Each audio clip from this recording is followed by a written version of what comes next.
Okay, hi everyone. Welcome to our first event for the Library Talks. We're excited to be bringing you some amazing authors to your library this fall through virtual talks just like this one. I'm Kelly Chu, I'm the program coordinator, and I'm your guide tonight for our Q&A with the wonderful Victoria Schwab. So throughout tonight's program, you can ask questions in two ways.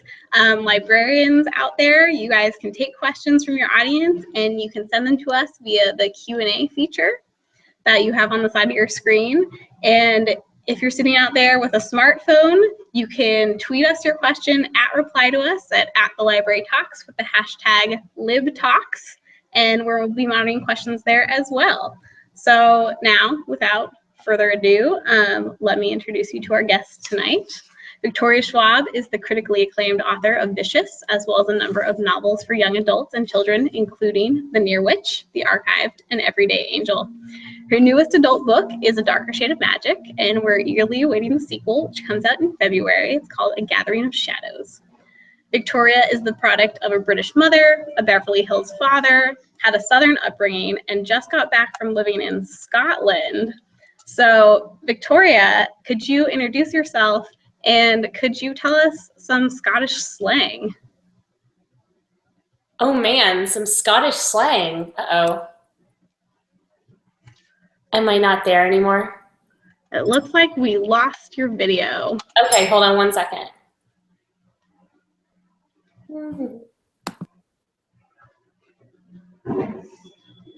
Stand by for 1 second while we sort out this technical difficulty.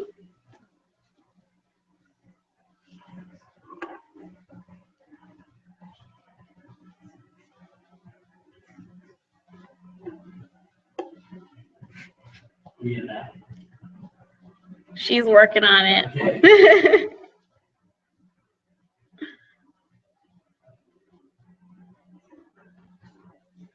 Yay! All right, we have Victoria. Hooray! Hello there. Oh man, sorry about that. Yeah, so can you hear me well? Yes, we can hear you. Awesome. So I am Victoria. Thank you for having me. And some British slang. Honestly, the best Scottish slang that I could possibly tell you because it's applicable year-round, a word called dree, which is basically the term for Scottish well.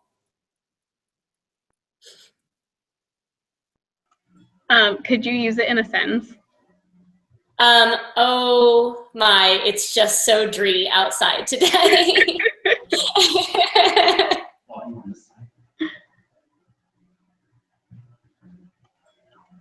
Okay. Sorry, 1 second. We're just adjusting some audio levels over here. Hopefully everyone can hear us okay. I see Anne has asked if we are live, and Anne, yes, we are live, and it's good to see you.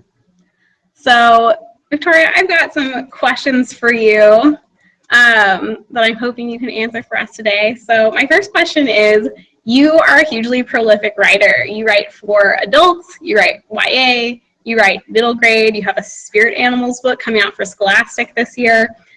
Could you tell us what you change between writing age groups? Is it different writing for a middle grade audience and writing an adult? Do you feel like you have to censor yourself?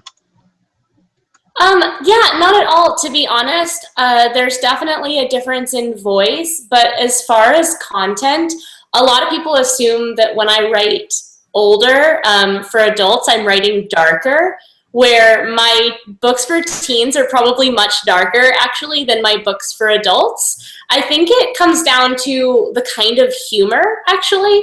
My adult books have a very black humor to them that I'm not sure that we learn until we're kind of exiting our teen years instead of entering them. So there's a very kind of dark, sinister humor in both Vicious and A Darker Shade. And then, yeah, it really is just voice. I try not to censor in any way. I just kind of do whatever the story needs to be. And obviously there are some frameworks based on the needs of a particular story. But yeah, they're all fairly dark. I think everyone who has read your work can attest to the darkness in that. You said you write a little bit darker for teens. Why is that? You know, I don't write dystopian, but I do write fantasy, and I think whether you're writing contemporary realism or fantasy, there's just a level of intensity to being a teenager, and so everything, even if it's not, everything feels extreme. And so for me, I try and just reflect that. I don't know, I was a very angsty teenager, and so I think my books for teens are definitely like they're written to the 16-year-old that I was. And that's really the only thing that I know how to do is each time I'm writing, like I write to the 10-year-old that I was, and I write to the 16-year-old that I was, and I write to the 28-year-old that I am now. And I don't know, I think that when you're a teenager is when you're just starting to figure out how dark the world is and how hard your place in it can be. And so it's just always kind of felt like my darkest voice is at that time period. Yeah, I think that 16-year-old me would also agree with that. 16-year-old many of us. 16-year-old me had a lot of feelings, you know? I mean, 28-year-old me has no feelings, apparently, about killing off characters or what have you. But 16-year-old me was like, I went back and I was cleaning out my house, and so I read through some of my, like, 16-year-old poetry, and man, 16-year-old me had a whole lot of feelings about the world. Yeah, I know you've been known to tweet that you're torturing your character. Yeah, I mean, I torture them more often than I kill them, so I think that probably says something. Like, at least, well, I think, believers are right off a character, you can't play with them anymore, but as long as you can kind of keep them alive, you can play with the reader and the character. That's a different kind of sadism. Yeah. So I've got another question for you, Victoria. Yeah. So The Independent, in writing about Vicious, said that you have an enviable, almost Gaiman-esque ability to switch between styles, genres, and tones. Vicious definitely has more of a science fiction feel, more of a comic book sensibility, and your new series, A Darker Shade of Magic, has more of the traditional fantasy trappings, multiple worlds, magic, spells. Would you consider these to be two different genres, or would you consider them to be shades, no pun intended, of fantasy? I really do think that they're shades of fantasy, though for me, I think in a way they're shades of reality. Like, I grew up as somebody that really wanted the world to be stranger than it was. And so, I mean, the dedication for Darker Shade is to those who dream of stranger worlds. And I think I'm writing kind of thriller that has a supernatural element, fantasy set in a real fantasy. I'm always attracted to this idea that there is a magical element to our world, and sometimes we're not looking for it the right way. And so I'd say that they're all definitely on the spectrum of my own, what I want reality to be. And, sometimes I want reality to be a door in the wall that no one else can see, which is like the archived, which is for teens. And then sometimes I want reality to be like a full world away that I can access. So I think they cater to just different moods, but all of them are slightly escapist. Like, I don't think I could ever write without an element of fantasy. That wouldn't entertain me. I get to a point where I'm like, and then magic, like, why wouldn't I add magic in? Why wouldn't there be a dragon here? I think magic has to have rules. Like, I'm definitely a firm believer that everything, whether you're writing fantasy or reality, like, it needs to have rules. The world has rules. But I definitely think they're all shades of me. Yeah, well, speaking of rules, so you've got a quote posted on your website that says, the more complicated your story, the simpler the bones should be. Erect your crazy architecture on stable scaffolding. So you play with a lot of these rules in your books, especially like in Vicious, and the rules in A Darker Shade of Magic about where they can go, where they can't go, and what they can do when they get there. Could you tell us how you create these scaffolds for your books? Do you create the rules of the world first and then plot around it, or do you plot and then conveniently add the rules in?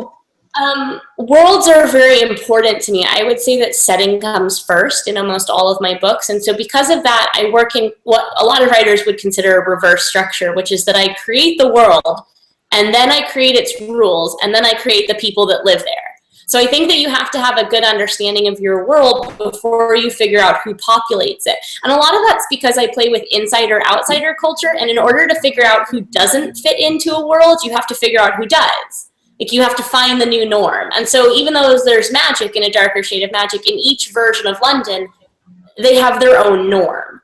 And then they have their own extraordinary. And so it's about figuring out that Lila, one of the main characters, doesn't fit into her London, but Kell doesn't fit into his London, and Holland doesn't fit into his London. And so it is kind of, in order to understand insider-outsider culture, you have to figure out what the inside is. So because of that, I definitely am a believer in creating the world and its system so that I can then play on top of it. And like with Vicious, for anyone that doesn't know, is about two college students who figure out that the key to superpowers are near-death experiences. And so then they go about trying to create their own superpowers by basically affecting their own suicides and resurrections. And by creating the rules of how death and resurrection and superpowers worked, it allowed me to my world with characters as system. And so I like having those rules, because if I don't have them, I'm going to get about 400 pages into a project and realize that like something is not actually behaving properly, and then it's a nightmare. So have you ever been tempted to change a rule to make plotting a little easier? Like, oh, maybe actually they can do this, and that would just like solve a lot of problems for me. Yeah, of course. But I think, so I write with myself as the first reader. Like, I'm writing to myself. And so I think that it's more fun to have to figure out how to work a story around the rules that I have made. Are there times when I've been like a couple books into a series and looked back and been like, oh my God, my job would be so much easier had I not written that rule into book one? Of course. But then I have to work around it. I don't ever want to be one of those authors that just breaks a rule like 5 books into a long running series and just rewrites it for myself. I think it's better as it's more of a challenge to figure out how to work through it or around it. And I'm sure it becomes more interesting. So we actually have a question from Twitter. Ellen asked, can you tell us a little bit more about your inspiration for Vicious, specifically the creation of EOs? Yeah. So EOs in Vicious are my extraordinaries. They're my superheroes and the ones that are kind of created as a result of these near-death experiences. And if you're Eli, one of the main characters, you think that EOs are kind of wrong inherently and that something's missing. And if you're Victor, then they're just a natural phenomenon that he is seeking to explore. EOs are definitely probably my favorite supernatural construct that I've written. I have a rule where if I'm going to play with something supernatural, I can't rely on an existing framework. I have to build one. So the thing that was so much fun with EOs is that I knew I wanted to enter the superhero canon, and it's really, really dangerous territory because so much has already been done. There's basically like, it feels like a creative minefield. So I knew that I wanted to go in and come up with my own rule system, and I didn't want it to just be, you know, a vat of acid or a spider bite, something like that. I wanted it to be something that felt very real world. Like every now and then, this is like my favorite little detail. I get an email from a fan that's like, but that's not really a thing, right? And like, then I feel like I've done my job. If I'm getting an email from somebody that like is convinced I've made it real world enough as to be believable, then I've done my job right. Like for that book, I wanted to ground it and make it feel as gritty and realistic as possible. So have you talked those people down from like nearly drowning themselves in a bathtub, right? Yeah, luckily no one has like come to me with that question from a place of like wanting to test it out themselves. Like one of them was like my dad very early on in reading. I convinced him to read it. He's not a very big reader. And he was like, I mean, this isn't like a thing, right? And he's like a software engineer. And I was like, yes, I've won. And I was like, no, it's not a thing, Dad. It's not a thing. But I mean, it is a thing to the extent of EOs are an extrapolation of observable scientific evidence that under extreme duress, our endorphins allow us to do extraordinary things. So it really I like building my foundations as much on realism as possible. I think it's Holly Black. I really hope it's Holly Black that said this. She says a lot of very brilliant things, but she said one time that when you're writing fantasy, all of the realism has to be right. That in order to build a fantastic element, you have to have all of your foundation that is real be basically airtight. And so with Vicious, I really wanted to work on top of existing medical data and then just tweak it that one bit further. Right, and that's what makes it believable. Hopefully not too believable. Not too believable. Unbelievable. So you said the comic book canon is really saturated. Obviously it is. We are filled with superhero films, literally thousands of issues of comics. So do you have a diving in point for how you wanted to bring this to life? Are there some comics that really inspired you, comics that you really liked? It's funny. I'm a classic Marvel fan, and I'm a classic DC comics fan. I haven't liked the DC movies as much as the Marvel movies, but to be honest, the thing that people have to understand about Vicious is that I wrote it entirely for myself. So I wrote it over the course of 3 years, and I basically was just what do I want to write for me? If it never gets published, just to entertain myself on the side and kind of get a breather from deadlines. And I just really wanted to write more than writing about any kind of comic culture. I was way more interested in the societal concept of what is a hero and what is a villain, and are these just kind of societal attributes, and is it arbitrary or what have you? And so, because I've always I studied the anti-hero in school, and actually came far less out of a comic inspiration place and more out of just a pop culture and society. I really hated the heroic archetypes like Superman that just seemed flawless. They seemed very flat. I was always more of a Batman person, but even then, I was more interested in Batman's relationship to the Joker because they're absolute antitheses. Batman's terrified of chaos and the Joker is chaos incarnate, and so I'm far more interested in the relationships between characters and how we view a hero. And also I was really interested in this societal trend that we had toward the anti-hero and the villain. You started to see, and it's funny because it happened after I wrote Vicious, but the obsession with Loki. And it's you get the obsession with Loki. You have the new Magneto, not the new Magneto, but the young incarnation of Magneto. All of a sudden has this Magneto. Oh yeah, Fassbender Magneto has this incredible. They've just brought the backstory to life, and all of a sudden he's sympathetic, and this really kind of current interest with making the villains complicated. That's why I liked it. So maybe you might say that you were more interested in the villain-hero relationship than specifically a specific comic book. So on that note, is it more fun writing villains? Is it more fun writing Victor than Eli? Yeah, absolutely. And since then, I've just basically decided to write all of my heroes a little villainous, because I think that's what people, I don't know, it's from a reader's perspective.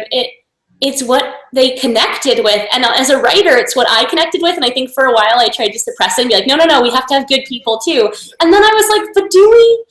There are good people in Darker Shade of Magic, but I mean, they're incredibly flawed and self-serving. I don't think I'll ever write, I hope to never write a just solid, just moral good.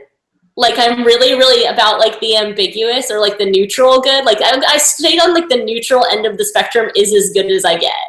Because I think that people are inherently self-serving. It's The Archived is my latest series for teens, and the main character of that series is extraordinarily self-serving because I have a very hard time believing that a 16-year-old would put saving the world above saving themselves. Because I have been a 16-year-old. I do not know a single 16-year-old so selfless that they're like, screw my own life and my boyfriend and my like everything that makes me happy. Like, I'm gonna save the world. Like, that was not me at 16. Me at 16 was like, I just want to get through this year of school. So I think I'm just like really interested in the fact that like people are sometimes horrific, like Astrid and Athos Dane in A Darker Shade, and sometimes just like mess up a lot, like Kel. You know, sometimes they make really bad decisions. Right. So speaking more on A Darker Shade of Magic. So A Darker Shade of Magic obviously deals with multiple Londons. And I think for me, when I read it, it had echoes of Neil Gaiman's Neverwhere, of China Miéville's like Unlondon and the City. And I happen to know that you're a big Neil Gaiman fan. Did any of those works or other works or any works really inspire particularly A Darker Shade of Magic? You know, I don't think that any of them inform them directly. I mean, obviously I am a big Neil Gaiman fan, and so I had read his canon, but it's again, like, it was one of the that started with a setting. About 2 years ago, I got just idea or spark of an idea that I kind of filed away that was basically a young magician walking through a wall and colliding with a girl dressed as a boy. And that's like all I had to start with. And I put it aside. And then I was talking through a beta reader, a friend on the phone, trying to figure out like what I was going to do next. And I said, you know, I play with doors a lot in my other books, but most of the time they're metaphorical, or they're the line between life and death, or they're the line between mundane and superhero. And I wanted to play with some actual doors. I had yet to do, the archive came close, but I had yet to do like a true second world fantasy, like a departure from our world.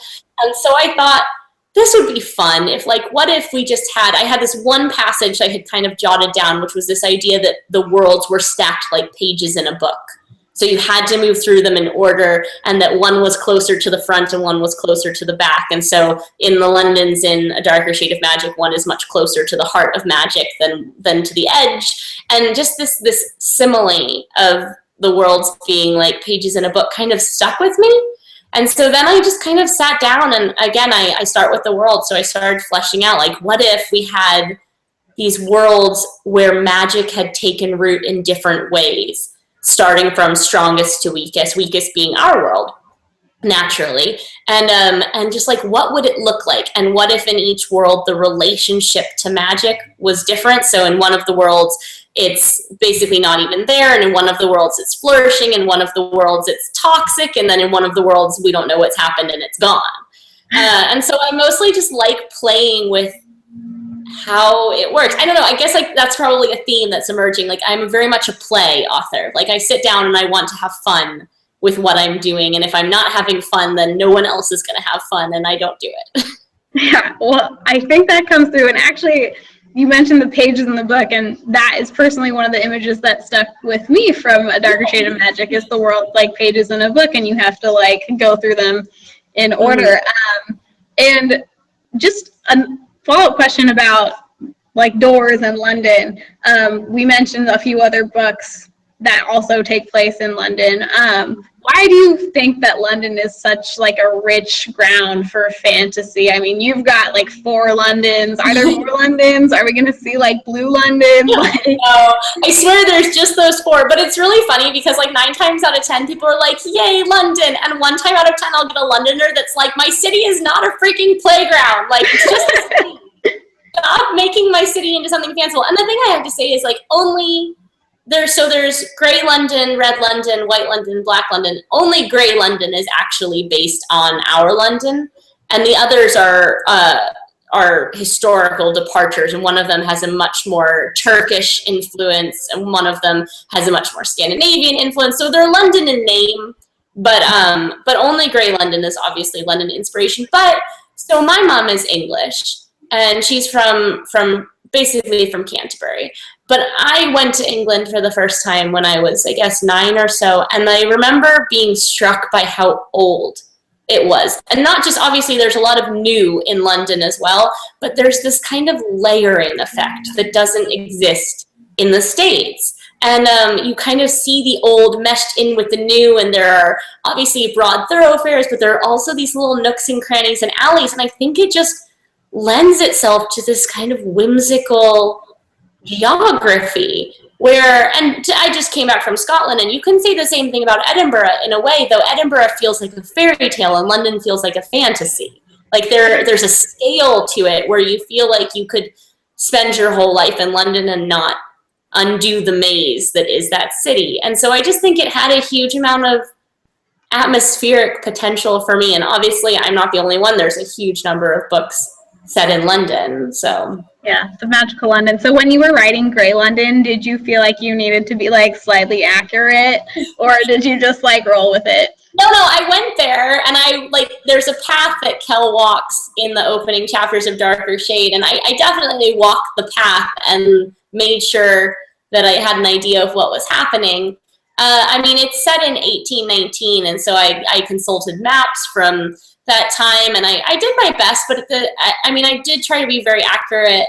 I don't think that there are anachronisms, but I also, I write what I call user-friendly fantasy, which is that I don't ever want the details to get to the degree of the narrative. I want everything to be accurate, but I want it to be streamlined in a way that it feels like, oh yeah, I know where I am. This feels accessible, because I love detail. I love being able to place where you are, but also I think if it can be done in a paragraph instead of 5 pages, it should be done in a paragraph. And so I try very, very hard to balance details when it comes to geography and give myself play in the fantastical Londons.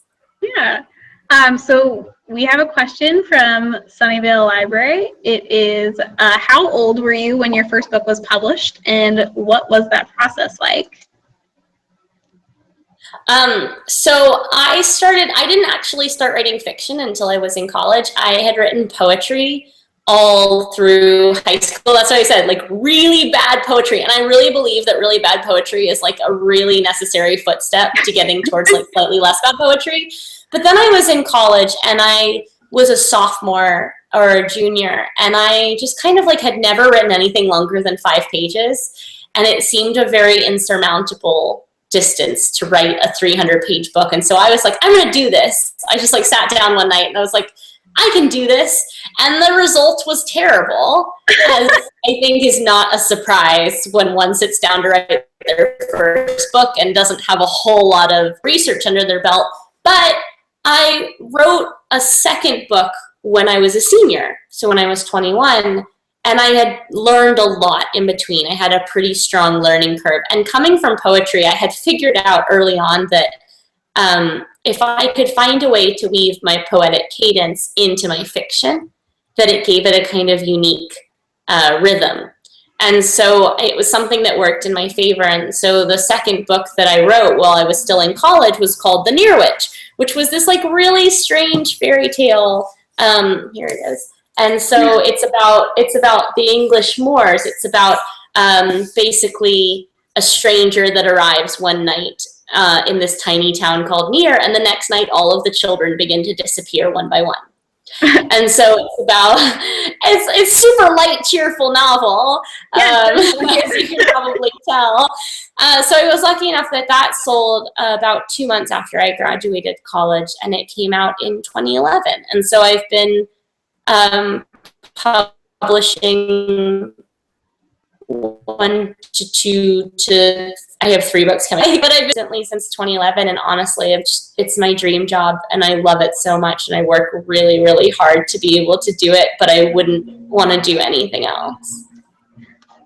So you said your first manuscript, you wrote it, it was awful. Where is it now? Do you have a manuscript graveyard? It's in a drawer. Yes, it's in a graveyard, except I just started working on a new project. This is why there's no such thing as lost writing. So the thing is, I learned so much from writing a book the first time. More than anything else, though, I learned that I could get from page 1 to the end. And there's something extraordinarily empowering about doing that. And so it's what gave me the courage to start again and again and again and again. But it sits in a drawer, except that I'm now like starting to plot out what will be book number, I think, 17. So like not for a while now. And I have this one seed of an idea from one of the like chapters of that book that is now the like core of this new series. So you just never know. This book that I wrote when I was 19, I have now like scrapped and like used for parts, but I took the strongest part, and that's now the seed of another book. So I think sometimes you just have to like never look at writing as wasted, even if it never goes on to become anything else. It's an education. So that sounds amazing. I'm excited to read that book, first of all. It's weird. Book number 17. Yeah, book number 17, that's what we'll call it. Let's go back to talking about Vicious for 1 second, because I have a question I really want to ask you about Vicious, which is that I know there's a film in production with Ridley Scott attached, and are you allowed to share any tidbits of what's going on with that with us? Yeah, it's super funny because authors, like, we basically, like, if you look at a book, like, everything that we control is between the covers. Like, that is what I have control over. And then the book goes out into the world, and sometimes really cool things happen, and then you don't really have very much control over it. I will say that I've got a really, really amazing production team, and basically it's Scott Free, which is Ridley Scott's company, and then Story Mining, which just did the Outlander series on Stars. So there's like a really, really good team, and I have a fabulous screenwriter who's just working on like the 3rd version of the script, so like the polished version, and I'm really, really excited to read the 3rd version.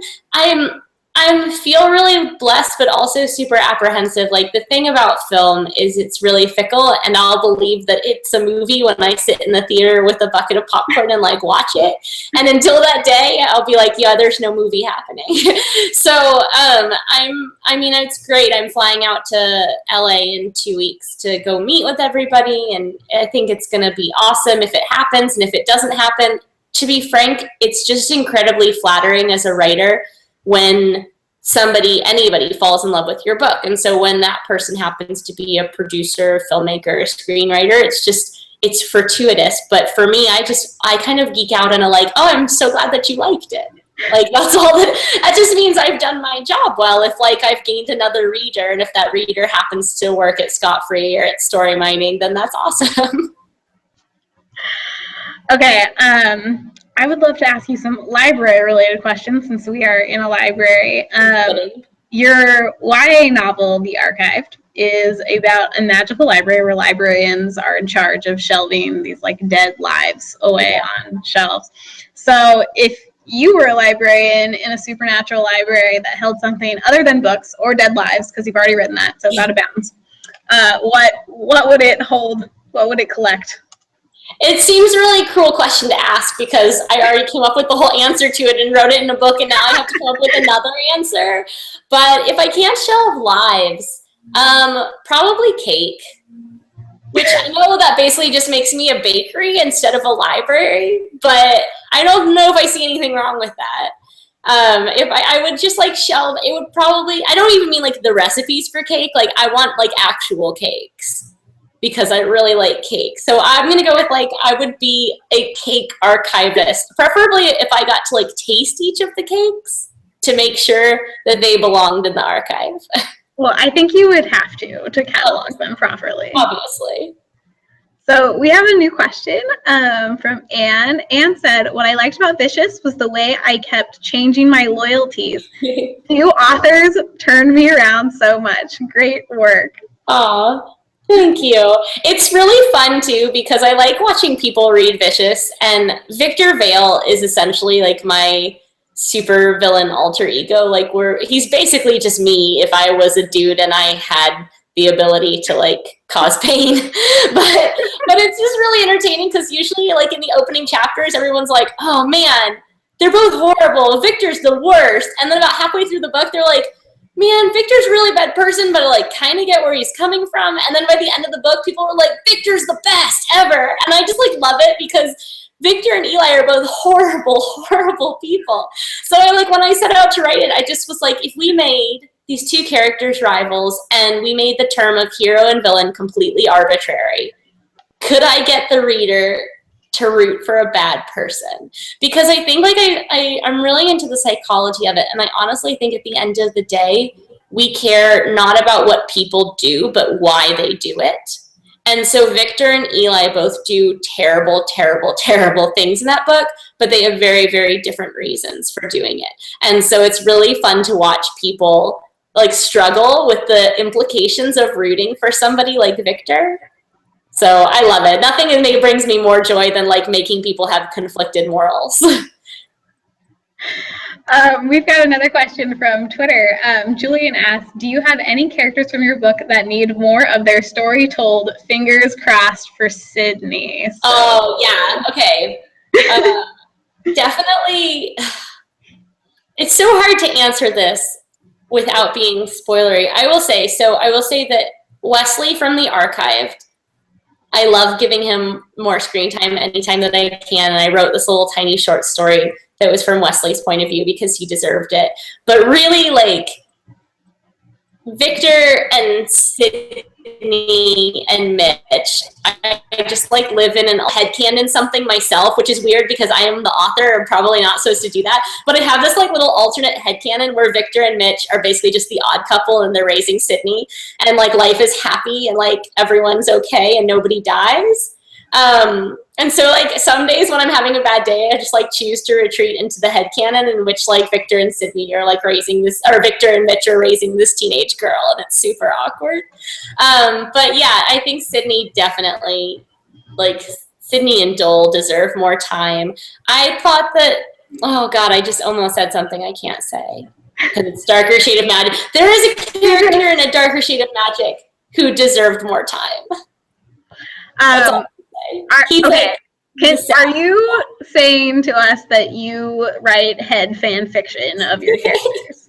I do, but I don't write it down because this one time I tried as a gift to a very close friend of mine who really shipped Victor and Eli, and I was like, I'll just write you some Victor Eli fanfic. And I got 2 sentences in and started giggling uncontrollably and turned red and then realized I couldn't actually do that.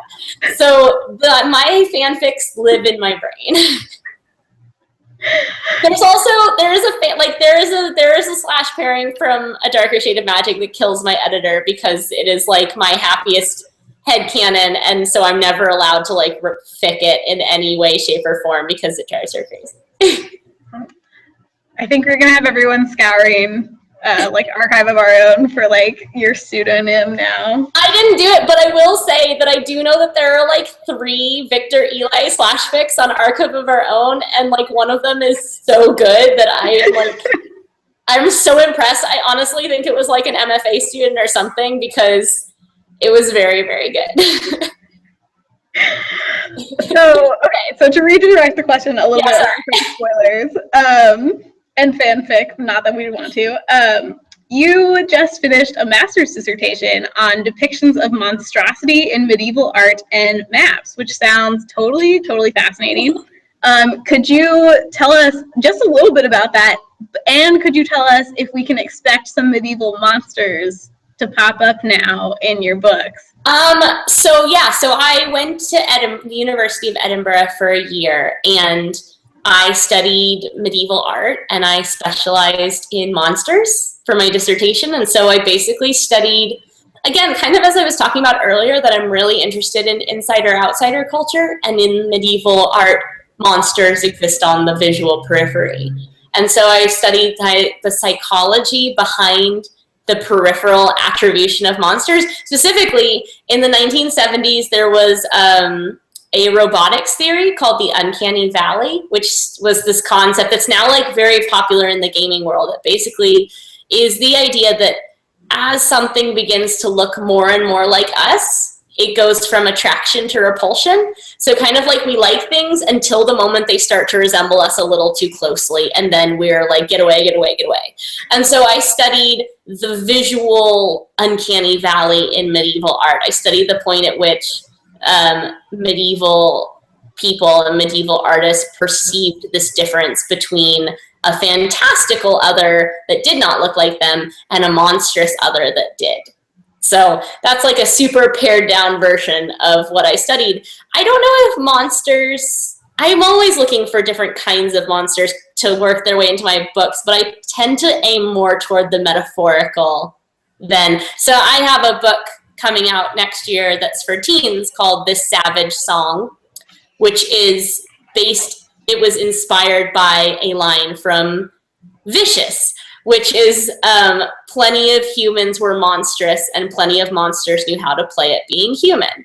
And so really the entire crux of Savage Song is about what makes a monster.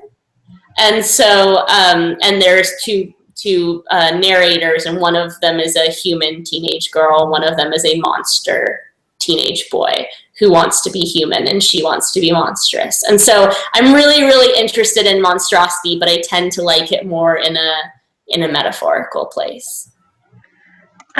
So since you brought up your sort of newly announced YA, I'm guessing that's fair game. So I know that book went through a title change, I think. Could you tell us about what happened? Well, it's less that it went through a title change and more that I'm notoriously bad at assigning titles to books that like probably will never be their final title, and then I just talk about them using their fake title. Like for the very longest time, A Darker Shade of Magic was called Pirates, Thieves, and Sadist Kings. And I referred to it as Pirates, Thieves, and Sadist Kings for like a solid year. Well, it's really literal. Like, it's not wrong.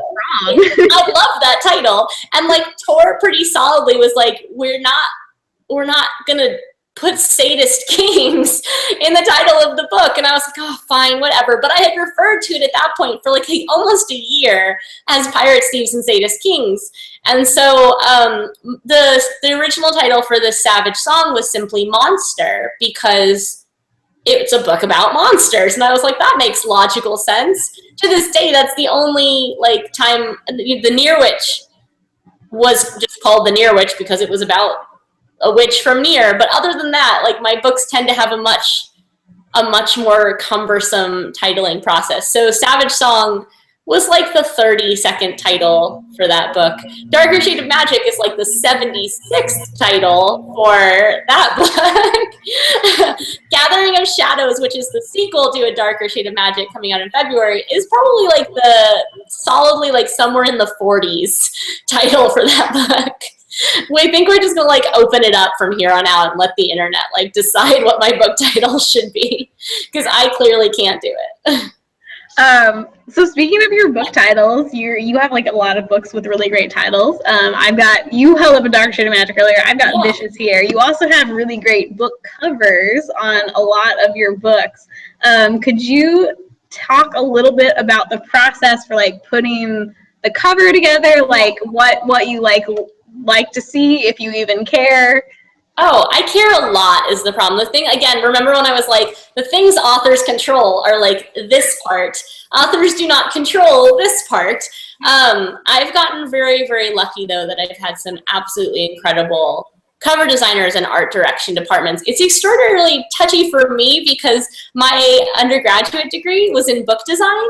So I constantly have to like remind myself that like I am playing the role of author, not book designer, and that my publishers have an entire department dedicated to that. But luckily, so far, Vicious, which was an incredible Victo Nagai piece of art that was commissioned specifically for the book. She's an amazing New Yorker designer. And then I'm going to say it wrong. I can never remember if it's Will Stolley or Will Stale, but he did A Darker Shade and A Gathering of Shadows, and he does Michael Chabon covers. He does, just like Kelly Link, an extraordinary cache of wonderful artists, pieces of art. So I feel super, super lucky.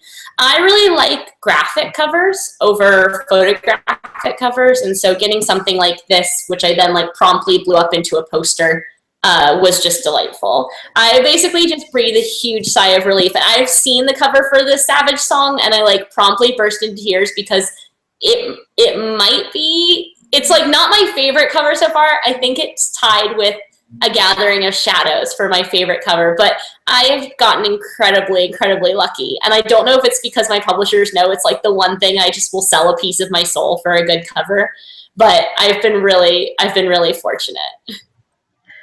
So let's continue on books you have coming out. So we talked about A Savage Song. We talked a little about Gathering of Shadows. We mentioned earlier you have a Spirit Animals book for Scholastic coming up. And that is a really interesting thing because that's a series written by a bunch of authors, right? Like Garth Nix and Brandon Mull. They're all writing Spirit Animal books. It's so exciting to be invited to be a part of one of Scholastic's multi-author platforms. It's also one of the coolest, as a writer, one of the coolest challenges because basically you're working as a team. And so I'm the second book in the new Spirit Animal series, and they're just really fun, awesome books. So like, of course, I read all of 1 through 7, like the first arc, and you have Shannon Hale and Maggie Stiefvater and Brandon Mull and Garth Nix, and just a wonderful, and Sutherland, and it's so cool. And then to be asked to be a part, you get the outline of the book that comes before you, and you get the overarching plot. And then it's kind of like writing in the Marvel universe. Like when you see the movies that come out and they have different directors and different writers, you have to play with a team. You have to make sure you hit certain cues so that the book after you can function the way it can. But other than that, you're given this immense creative lead to like play with these wonderful characters that have been developed over, 4 or 5 or 8 books. And it was so much fun. And I got to write action adventure. I loved writing the Everyday Angel series, but it's very kind of existential and contemporary, deals with a lot of really dark themes. And then I got to write Spirit Animals, and it was magical animal fights and there's pirates and festivals and explosions, and I was and giant spiders, and I was this is the best thing ever. It was so much fun.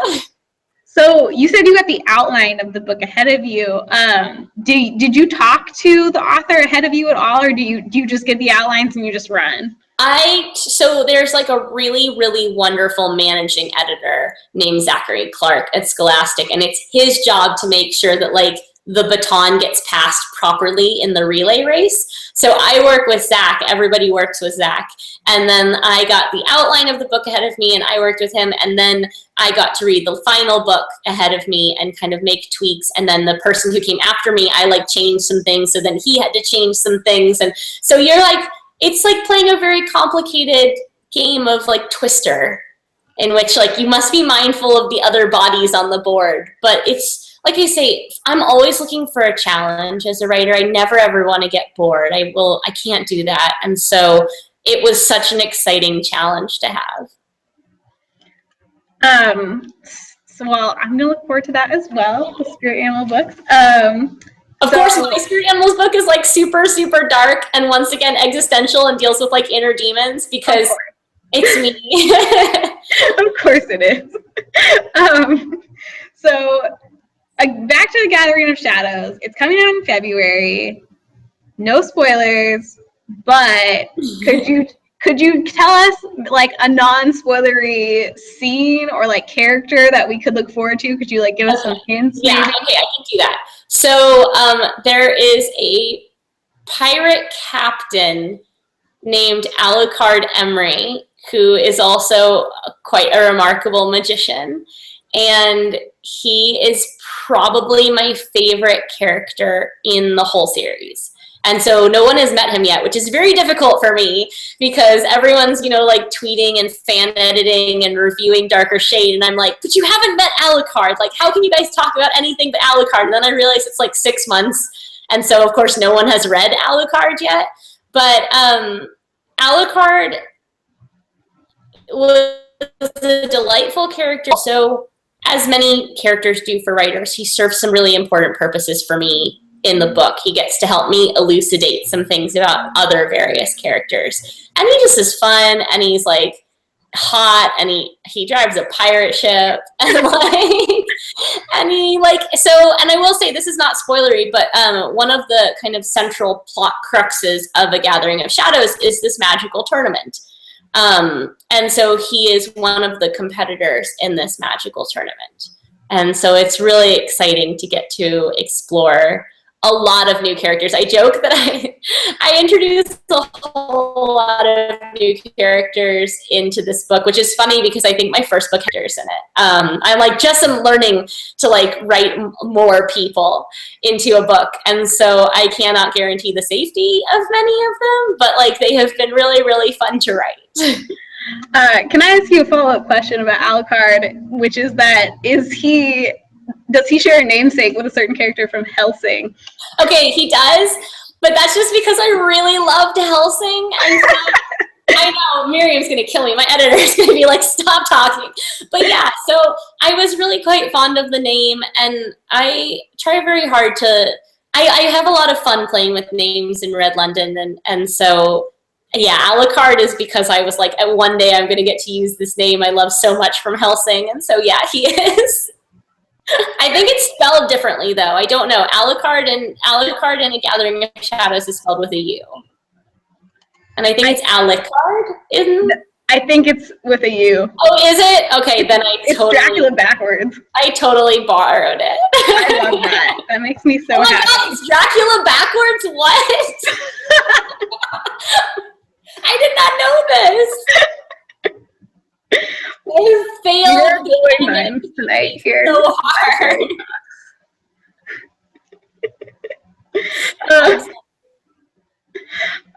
Let's see. Let me check Twitter. People are excited about the pirate captain Becky. Yeah, as crossed her chin on her hands and sighs dreamily. He's not Dracula backwards in Gathering. So we are coming very sadly towards the end of our time. So I'm just going to ask now if anyone has last questions for Victoria. Tweet them to us, send them to us. We're going to keep talking here for a little bit, but get it in now. Yeah. I've got some fun questions for you. I'm still like reeling that Alucard is Dracula backwards. That makes so much more sense. This is like inspiration happening right now. Okay, so I have a fun question, which is on your website, you say that if you could have tea with anyone, past, present, or future, it would be with Oscar Wilde. What is your favorite Oscar Wilde work, and what question would you ask him about it over tea? What question would I ask Oscar Wilde? Yes. About what was it? Sorry, you broke up a tiny bit. What is your favorite Oscar Wilde work, and what would you ask him about it? Oh, if you served him tea. Definitely Dorian Gray, which is probably like not a surprise to like anyone that has read any of my books. I'm so fascinated with immortality, but like I'm also just fascinated with the Devil's Deal in general. And so Dorian Gray, I fell in love with that when I was probably like 11. And I am just a huge Oscar Wilde fan. I also just think it'd be fun to, like, honestly, if I got to have tea with Oscar Wilde, and let's be honest, like, the tea would probably have something in it. Like, it would probably, like, have some bourbon or something if it was Oscar Wilde. But, like, I think I would just be quiet and, like, let Oscar talk. Like I would just be mesmerized. I want to get, like, Oscar Wilde and William Blake together and just hang out. That sounds really dangerous, though. Yeah. So a really important follow-up question to that is, when you had tea with Oscar Wilde and Blake, would you serve them chocolate biscuits or plain biscuits? Oh, so like my favorite biscuits are classic digestives that have been dipped in dark chocolate, which I'm not a believer in. Like, I don't want the biscuit to be chocolate. That's weird, but it should be like dipped in dark chocolate, obviously. I have like really strong feelings about like 3 things in the world, and like you best believe that like biscuits are probably one of them. So it's just getting towards 8 o'clock, and I think some of our last questions are coming in. But Victoria, I was wondering, since we talked a little bit about A Darker Shade of Magic and what we can look for, A Gathering of Shadows and what we can look forward to, would you be willing to read any of the beginning of A Gathering of Shadows to us? Yeah, let me bring it up real fast. Oh man, it's so scary. I have like all of these Gathering of Shadow documents, and it's like done, done, done, done. Oh man. All right, let me pull it up. I will read just a very, very tiny bit. No spoilers, though. No spoilers. That's the hard part. I feel like my whole book is very spoilery, but this is not spoilery. All right. Okay, are you ready? I'm ready. Okay, this is from the very first chapter. Delilah Bard had a way of finding trouble. She'd always thought it was better than letting trouble find her, but floating in an ocean in a two-person skiff with no oars, no view of land, and no real resources save the ropes binding her wrists, she was beginning to reconsider. The night was moonless overhead, the sea and sky mirroring the starry darkness to every side. Only the ripple of water beneath the rocking boat marked the difference between up and down. That infinite reflection usually made Lila feel like she was perched at the center of the universe. Tonight, adrift, it made her want to scream. Instead, she squinted at the twilight twinkle of lights in the distance, the reddish hue alone setting the craft's lanterns apart from the starlight. And she watched as the ship, her ship, moved slowly but decidedly away. That's all I'm going to read because I don't want to spoil anything. Well, thank you so much. That was fabulous, and we are so looking forward to Gathering of Shadows. And its gorgeous cover, which if anyone here hasn't seen it, they should look it up. It's got like Lila and piratey knives and red hands reaching up. It's kind of magical. It's kind of magical.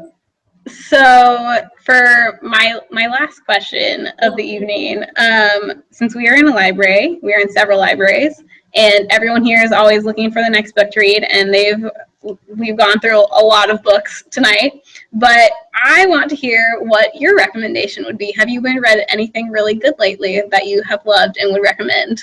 I've read so many good books lately. I'm on this like tear. I'm determined to do 100 this year. And so I've read 76 so far. So I'm on track. I know. Which, considering there was like a master's degree and 3 books in there, I feel quite proud of.